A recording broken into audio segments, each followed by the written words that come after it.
السلام علیکم ورحمۃ اللہ وبرکاتہ۔ دیکھنے والے تمام ناظرین سے گزارش ہے کہ میرے چینل کو سبسکرائب کر دیں اور بیل آئیکن کو پریس کریں اور اپنے دوستوں کے ساتھ اس ویڈیو کو ضرور شیئر کریں۔ غسل کب واجب ہوتا ہے؟ جنابت اور خصوصاً جماع کی شکل میں غسل واجب ہوتا ہے جب مرد اپنی بیوی کے چاروں ارکان ہاتھ پاؤں کے درمیان بیٹھ جائے اور اپنی جائے ختنہ عورت کی جائے ختنہ سے ملا دے تو غسل واجب ہو گیا۔ صحیح مسلم میں یہ حدیث ہے۔ بخاری اور دوسری کتب میں مروی ہے، جب مرد عورت کے ہاتھوں اور پاؤں میں بیٹھ گیا اور اس نے جماع کیا تو غسل واجب ہے، انزال ہو یا نہ ہو۔ غسل واجب کی 4 اقسام ہیں: جنابت، حیض، نفاس اور جماع سے غسل۔ اس کے علاوہ بعض اقسام غسل مسنون اور مستحب ہے۔ مثلا جمعہ کے دن ہر بالغ مسلمان کے لیے غسل کی نبی کریم صلی اللہ علیہ وآلہ وسلم نے بڑی تاکید فرمائی ہے۔ بعض احادیث میں اسے ضروری اور بعض میں اچھا فعل قرار دیا گیا ہے۔ البتہ ان تمام اقسام فرض و واجب اور مستحب و مسنون کے لیے غسل کا طریقہ تقریباً ایک جیسا ہی ہے۔ صرف اتنا فرق ہے کہ غسل جنابت کے لیے عورت کا اپنے بالوں کو کھولنا ضروری نہیں، جبکہ حیض و نفاس کے لیے غسل کرتے وقت بالوں کا کھولنا اور خوب مل کر دھونا ضروری ہے۔ غسل کا مسنون طریقہ۔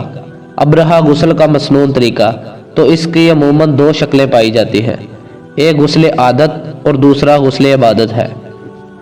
غسل عادت تو یہ ہے کہ کوئی شخص محض اپنے جسم کا میل کچیل اور پسینہ زائل کرنے، صفائی ستھرائی کی خاطر یا گرمی کی شدت کم کرنے کے لیے نہائے۔ مسنون طریقہ سے قطع نظر اپنی ہی مرضی سے بدن پر پانی بہائے اور صابن شیمپو سے غسل کر لے۔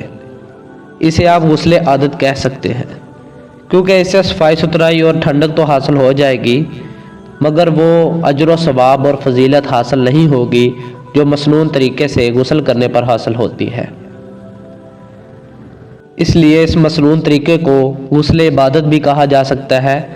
ان دونوں میں باہم کوئی فرق نہیں، کیونکہ پہلے سے بھی صفائی ستھرائی اور ٹھنڈک حاصل ہوتی ہے اور دوسرے سے بھی۔ پہلے میں بھی سرد یا گرم پانی اور صابن و شیمپو استعمال ہوتا ہے اور دوسرے میں بھی، مگر پہلا عادت اور دوسرا عبادت ہے۔ پہلا محض دنیا اور دوسرا دین ہے۔ نبی اکرم صلی اللہ علیہ وآلہ وسلم کے غسل کرنے کا طریقہ دیکھتے ہیں۔ ارشاد ہے، حضرت عائشہ رضی اللہ عنہا فرماتی ہیں، نبی اکرم صلی اللہ علیہ وآلہ وسلم جب غسل جنابت فرماتے تو پہلے اپنے دونوں ہاتھوں کو دھو لیتے، پھر دائیں ہاتھ سے بائیں ہاتھ پر پانی ڈال کر مقام استنجا کو دھوتے، پھر اسی طرح وضو فرماتے جس طرح نماز کے لیے وضو کیا جاتا ہے، پھر پانی لیتے اور بالوں کی جڑوں میں انگلیاں ڈال کر وہاں پانی پہنچاتے۔ جب آپ صلی اللہ علیہ وآلہ وسلم محسوس فرما لیتے کہ پانی بالوں کی جڑوں تک پہنچ گیا ہے تو پھر پانی کے 3 چلو بھر کر اپنے سر پر ڈالتے۔ اس کے بعد باقی سارے جسم پر پانی بہاتے تھے اور اس کے بعد اپنے دونوں پاؤں دھوتے تھے۔